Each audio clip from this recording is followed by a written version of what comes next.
So there's three different scenarios now. Like one when we met, second one in open mics, and then third, like just playing in a bar in front of 5 people, where you basically walked up to strangers and started talking to them, which I feel like is such an important part, right? Especially when you're playing for the first time in town. Or there's also been so many scenarios where I've seen someone on tour, maybe a few dates opening for someone, but not come out into the audience, and then it would come back a few months later and headline a show in a club and not really sell many tickets.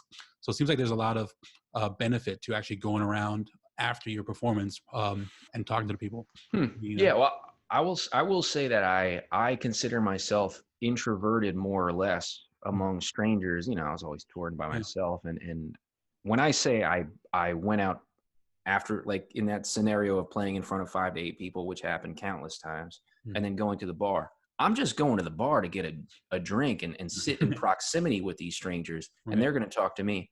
That's just, I mean, if you've got the charisma to talk to strangers after playing them songs, I feel like it's a naked place to be after playing a set for people who don't know you. You know, you just gave them what you've been honing, what you've been working on for years. And now you got to have charisma too. I don't know. I didn't feel like that was the necessary step. Just going to the bar and sitting down, giving them a nod and toasting them, that's fine. Mm-hmm. But the next step happens because you opened yourself up by playing your music, Mm-hmm. I think. Mm-hmm. More often than not, that's what I found. Yeah, totally agree. Is people are okay talking to you because you opened up first by sitting in the corner and being brave enough to play your songs. What was your question there? Now you kind of answered it. Just I wasn't really asking you a question, just making more of a comment, making it Okay. conversational, just by going out Yeah. and Oh, after set. and then that other thing about, you know, what if it's a bigger show where you're opening up for a Yeah, band and that's easy, you know. Then your merch is out and back, and you let them right. know that you're going to go, you know, stand by the merch and help them out with that stuff. You know, that's an easy meet and greet where you don't have to call it a meet and greet, because Right. maybe that feels weird. It feels weird to me. You know? I love it. Knowing what you know today, if a musician were to ask you advice on playing outside their hometown, like when would you say is a good time to start playing outside your hometown? And like how far out would you go? Like would you immediately just book a tour for a few weeks, or would you be more strategic these days knowing what you know? Well, it depends on the market, I would think. Mm-hmm. Where you're playing and what you're playing. All right, I'm gonna take myself as an example. I'm living in New Orleans, great music town. You can play some gigs here for a good long while. Um, Now, if I was a brass band or a jazz band, I might not have to leave, but for a month or two a year, and be Right. just fine and healthy. But let's say you're a songwriter in a town not necessarily known for a music market, or, you know, maybe there's 3 or 4 venues in town, and I think you play those venues. Maybe you're just starting out, so you can play them once a month, or Mm-hmm. maybe there's a regular gig you got once a week or Mm-hmm. more.